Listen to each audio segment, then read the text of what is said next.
Você sabia que o alfabeto que chamamos hoje de cirílico não foi criado por Cirilo?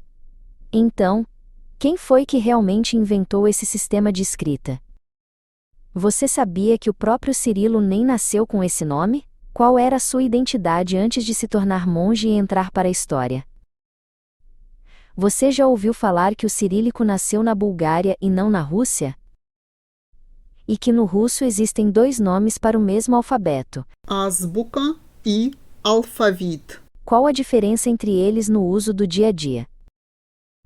Você sabia que até o próprio Papa de Roma precisou decidir se os eslavos poderiam ou não rezar e escrever na sua própria língua? E que a palavra Rússia surgiu como adaptação grega do nome Rus, que vinha dos varegues escandinavos? Em outras palavras, o nome Rus, e depois russo, não nasceu entre os eslavos, mas entre navegadores do norte da Europa que se estabeleceram em Kiev e Novgorod. E se eu te disser que por trás de cada letra do alfabeto eslavo original havia uma mensagem secreta, um verdadeiro catecismo escondido? Continue assistindo este vídeo até o final para descobrir todas essas histórias e muito mais. E não se esqueça, deixe o seu like, comente e, claro, inscreva-se no canal. Ah, e um detalhe importante, vale a pena olhar a descrição do vídeo. Lá você encontra os capítulos organizados, pode assistir a partir do momento que mais interessa, rever facilmente os trechos que chamaram sua atenção, ou até clicar direto em uma pergunta que já te deixou curioso agora. Mas claro, recomendo assistir inteiro, porque as surpresas podem aparecer justamente onde você menos espera. As semelhanças entre o alfabeto russo e o latino. À primeira vista, quando você olha para o alfabeto russo, pode ter a impressão de que algumas letras são iguais às do alfabeto latino. E não é só impressão, de fato, existem várias semelhanças. Mas será que é coincidência? A resposta é não. Existe uma razão histórica muito clara para isso. Tanto o alfabeto latino quanto o alfabeto cirílico têm um antepassado em comum, o alfabeto grego. Foi o grego que lá atrás serviu de base para diferentes sistemas de escrita. No Ocidente, ele influenciou o etrusco e, mais tarde, deu origem ao latim. No Oriente, séculos depois, foi retomado pelos monges bizantinos e pelos discípulos de Cirilo e Metódio, que adaptaram suas letras para criar o cirílico. É por isso que hoje você vê algumas letras em russo e reconhece imediatamente. Elas têm a mesma raiz grega que as nossas. Claro que, ao longo do tempo, cada sistema de escrita seguiu caminhos próprios, mas a família original é a mesma. Então, mesmo que o latim e o cirílico tenham surgido em épocas e contextos muito diferentes, eles carregam na sua aparência um parentesco distante herdado do grego antigo. Em resumo, quando você percebe que algumas letras do russo são iguais às do alfabeto latino, não é mágica nem coincidência, é história escrita nos traços das letras. Antes do surgimento do alfabeto grego, já existia na região do Mediterrâneo o sistema de escrita criado pelos fenícios, um povo comerciante que habitava a área onde hoje está o Líbano. Para registrar contratos, mercadorias e transações, eles desenvolveram um sistema conhecido como abjad, que representava apenas consoantes, deixando as vogais subentendidas. Agora, o que é um abjad? É um tipo de alfabeto que escreve só consoantes. Brincadeira, mas é sério. Quem lia tinha que preencher as vogais sozinho. É como se no português você escrevesse MNHVRCMPRP e esperasse que o outro entendesse que você quer dizer: amanhã vou comprar pão. Confuso, né? Por volta do século 8 a.C., os gregos que estavam em contato direto com esses fenícios olharam para esse sistema e disseram algo como: gostamos da ideia, mas precisamos melhorar isso. Como vou escrever as poesias de Homero sem vogais? E aí fizeram o passo revolucionário, transformaram alguns sinais em vogais explícitas. Nasce assim, o primeiro alfabeto completo do mundo, consoantes mais vogais, cada som com sua letra. De repente tudo ficou mais claro, mais sonoro, mais musical. Foi o pontapé que faria o grego brilhar como língua de filosofia, teatro e ciência. E os nomes longos das letras? Isso também veio dos fenícios. Cada letra deles tinha um nome com significado. Aleph igual a boi, Bet igual a casa, Gimel igual a camelo, Daleth igual a porta.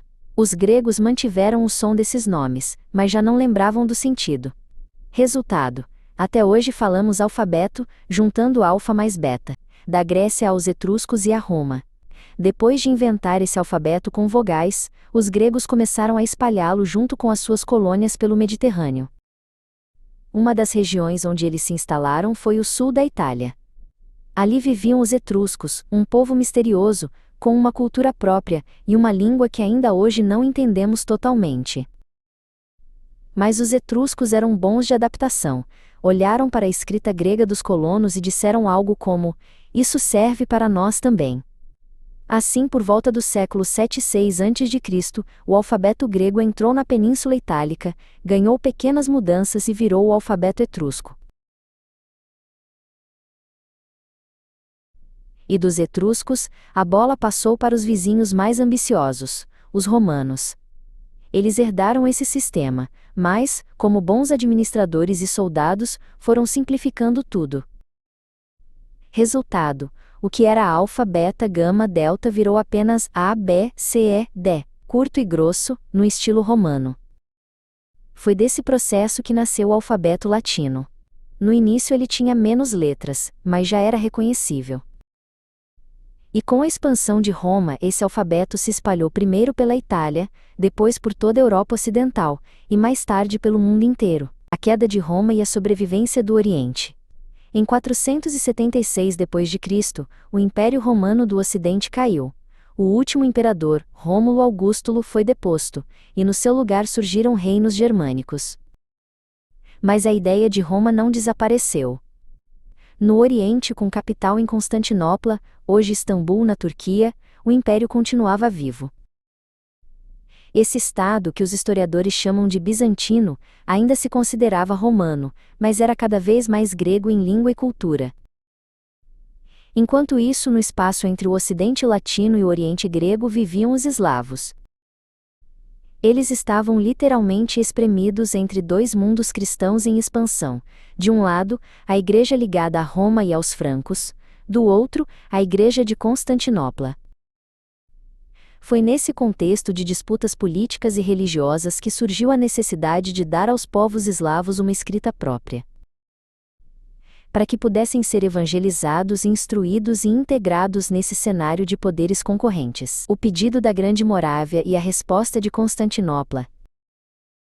O príncipe se chamava Rastislau, e ele estava numa encruzilhada complicada. De um lado, os germânicos e o cristianismo em latim, do outro Constantinopla, herdeira da cultura grega. Rastislau entendeu o problema. Se aceitasse apenas o latim, estaria praticamente entregando seu povo ao domínio dos francos. Então teve uma ideia ousada: escrever para o imperador de Constantinopla e pedir missionários que levassem o cristianismo na língua do povo eslavo. Pensa só a ousadia: exigir que a fé fosse ensinada de modo que qualquer camponês pudesse compreender, sem precisar decorar fórmulas em uma língua estrangeira. E Constantinopla adorou a proposta. Para o Império do Oriente, isso significava expandir a própria influência política e religiosa no norte da Europa. O imperador aceitou o pedido e começou a procurar quem poderia assumir essa missão. A escolha recaiu sobre dois irmãos de Tessalônica, cidade grega bem perto das terras eslavas. O mais novo chamava-se Constantino e o mais velho, Metódio. Constantino era um gênio das línguas, estudioso de filosofia, teologia, sabia grego, latim, hebraico e até árabe. Metódio tinha experiência de governo e conhecia bem a política. Além disso, os dois cresceram em contato com a língua eslava, porque em Tessalônica já se falava eslavo nas aldeias vizinhas. Essa combinação era perfeita. Eles entendiam a fé, sabiam lidar com reis e imperadores, e o mais importante, conseguiam falar com o povo eslavo. Não foi por acaso que o imperador os escolheu. E aqui eu vou deixar uma pista para você. Esse Constantino mais tarde vai ganhar um nome novo e é assim que ele vai entrar para a história. Quer saber qual? Então fica comigo porque eu vou revelar mais adiante.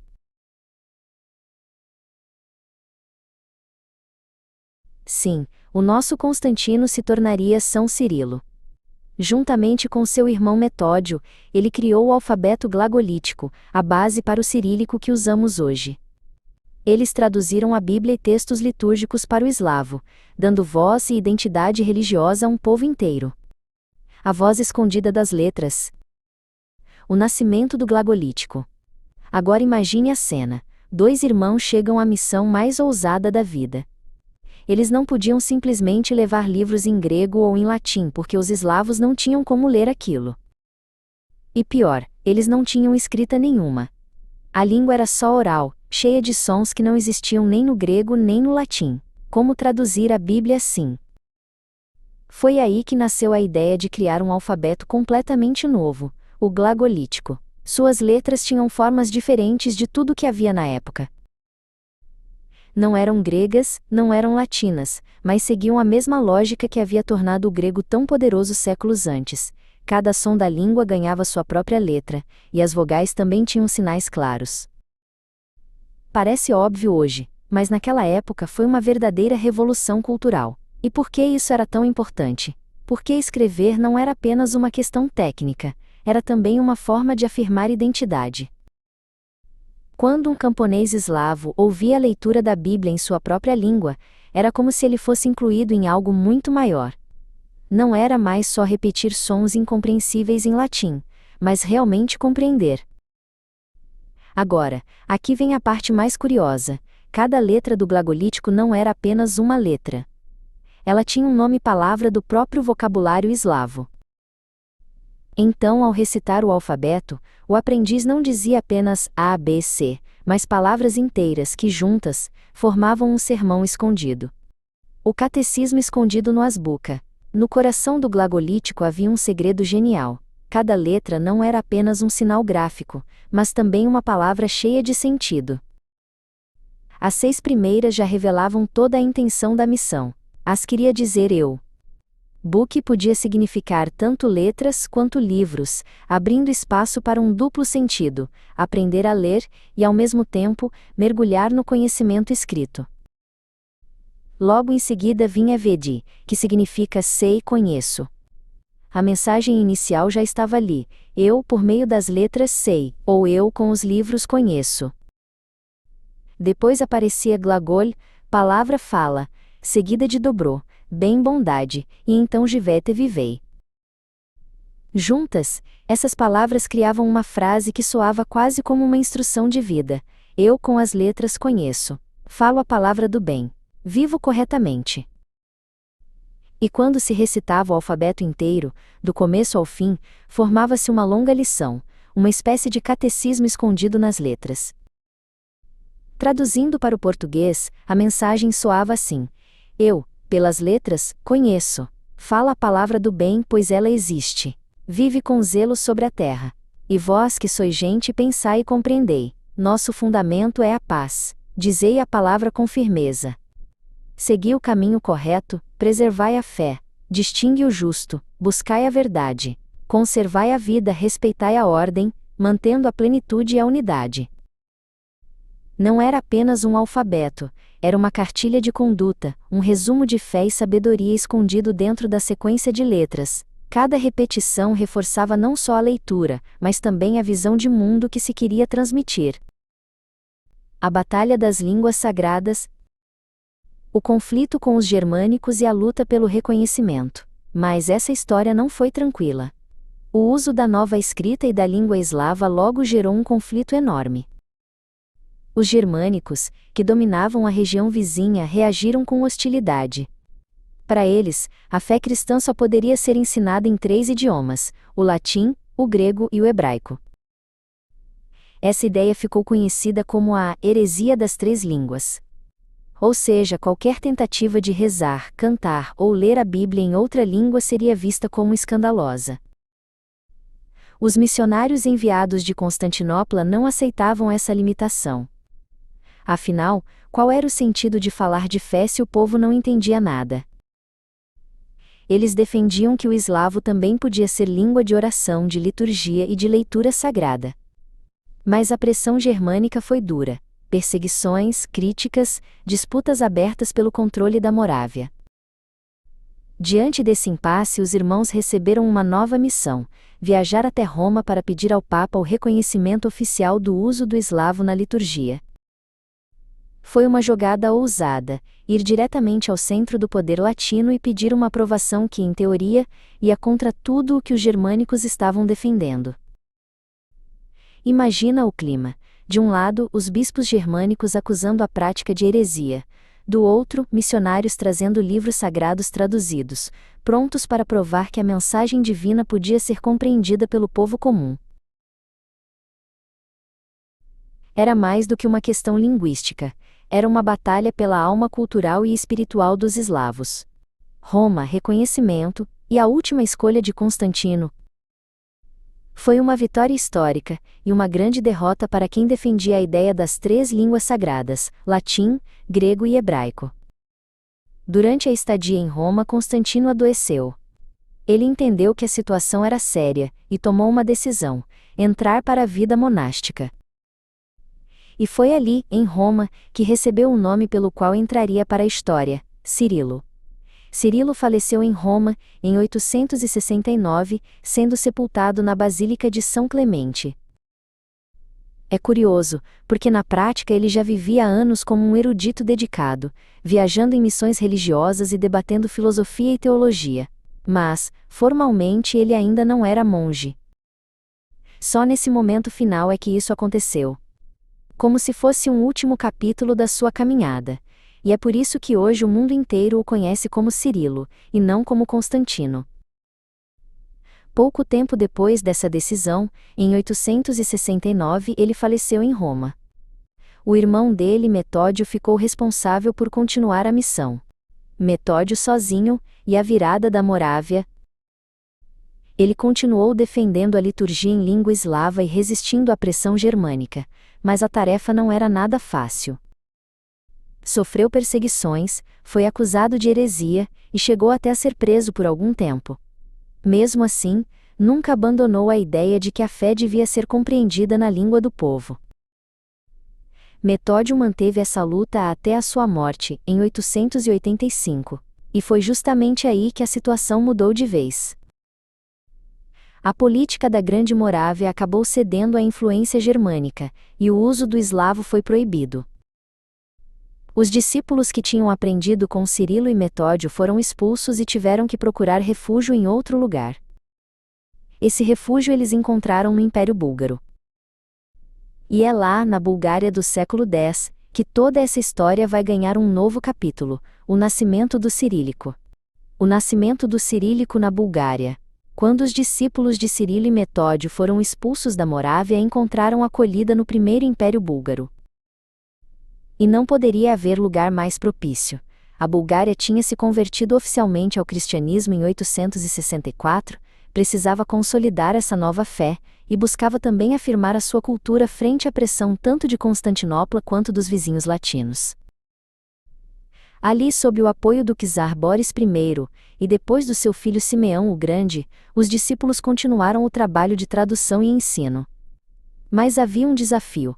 O glagolítico, embora genial, era de traços complexos, difícil para o uso cotidiano.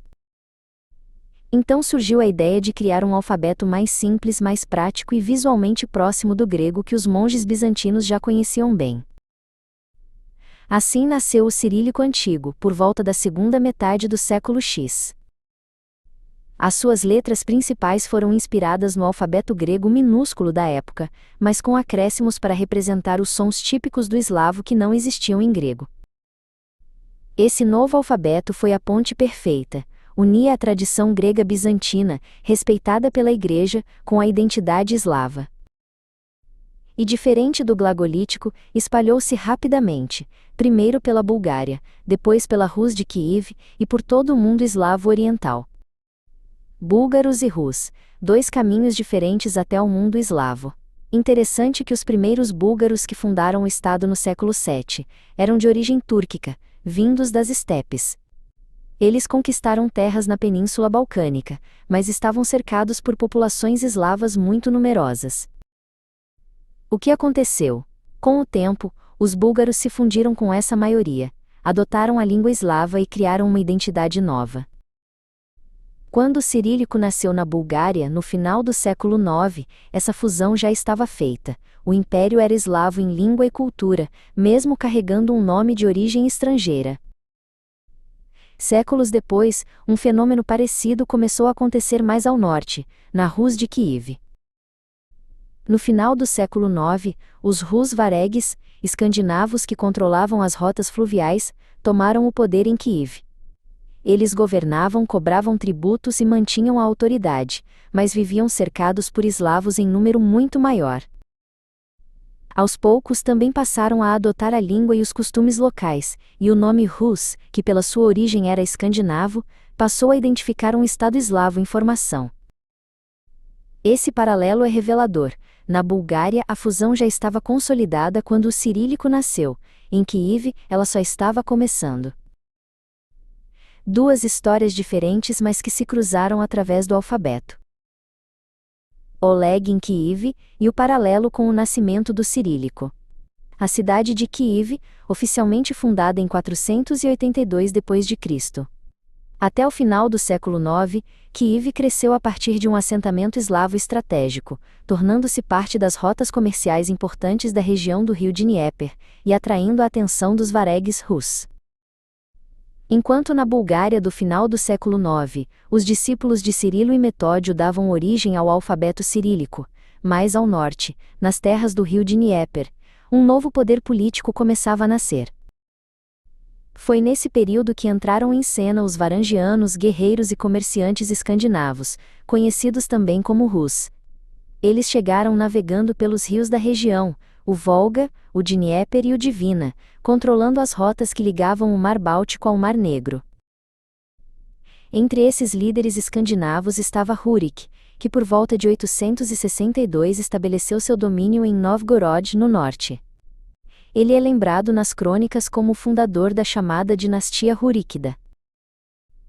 Mas quando Rurik morreu, em torno de 879, o seu filho ainda era criança. Por isso, o comando do exército e do território ficou nas mãos de um dos seus homens de confiança, o comandante Oleg. Em 882, Oleg desceu o rio Dnieper com suas tropas, enfrentou os líderes varangianos Askold e Dir, que controlavam Kiev, e tomou a cidade. Com a vitória, transferiu para lá o centro do seu poder, e unificou o norte e o sul sob a liderança dos Rus. Foi então que proclamou Kiev como a mãe de todas as cidades russas. E aqui é fundamental esclarecer: quando se dizia cidades russas no século IX, falava-se das cidades dos Rus, ou seja, dos varangianos escandinavos que governavam aquelas terras. Não existia ainda a Rússia moderna, o que nascia era a Rus de Kiev, um estado novo, em formação. Esse é o paralelo fascinante. Ao mesmo tempo em que o cirílico surgia na Bulgária para dar o poder da escrita às línguas eslavas, em Kiev se consolidava um centro político dominado pelos Rus, que misturava elementos escandinavos e eslavos. A chegada do cirílico à Rus de Kiev, passadas algumas gerações, foi um dos sucessores de Rurik, o príncipe Vladimir, que tomou a decisão que mudaria para sempre a história da região. Em 988, Vladimir adotou oficialmente o cristianismo de rito bizantino. Essa escolha não trouxe apenas igrejas e rituais, mas também um pacote cultural completo: monges, livros e o alfabeto cirílico, que já estava consolidado na Bulgária. Kiev começou a receber manuscritos copiados por monges. No início, o cirílico servia sobretudo para a liturgia, para os evangelhos e para os hinos. Mas logo ele se espalhou para documentos administrativos e crônicas, fixando a memória que antes era apenas oral. De Rus à Rússia. Depois do florescimento e da queda da Rus de Kiev, os principados eslavos orientais ficaram fragmentados e sujeitos à dominação mongol. Nesse período, entre os séculos XIV e XV, o centro de poder começou a se deslocar cada vez mais para o nordeste, em direção a Moscou. Foi nesse contexto que, em documentos escritos em grego bizantino, aparece a forma Aesia, Rossia. Os bizantinos, ao nomear territórios, adaptavam naturalmente os nomes estrangeiros ao seu próprio sistema linguístico, acrescentando o final -i acento agudo para indicar uma terra ou região. Assim, Rus tornou-se Rossia nos registros bizantinos. Essa forma, carregada de prestígio cultural e religioso, foi gradualmente adotada também pelos próprios eslavos orientais. Moscou, que buscava se afirmar como herdeira da antiga Rus de Kiev, encontrou nessa designação um modo de reforçar sua legitimidade e ao mesmo tempo se aproximar da tradição bizantina. Com a difusão dessa forma, Rossia passou ao latim como Rússia, e daí para as línguas modernas da Europa. Finalmente, no século XVI, o nome se consolidou de maneira oficial. Em 1547, Ivan IV, mais conhecido como Ivan, o Terrível, foi coroado com o título de czar de toda a Rússia. Assim, um termo originalmente escandinavo, Rus, transformou-se ao longo dos séculos em Rússia, resultado da fusão entre herança eslava, influência bizantina e afirmação política de Moscou. O fim dos Ruríquidas e o começo dos Romanov. Em Moscou, no final do século XVI, terminou a longa linhagem dos Ruríquidas, descendentes de origem vareg que haviam governado desde os tempos da Rus de Kiev. O último representante no trono foi Fiódor I, que morreu em 1598 sem deixar herdeiros. Com ele, extinguiu-se a linha direta que remontava a Rurik, e a Rússia entrou no chamado Tempo das Dificuldades, um período de fome, guerras e disputas pelo trono.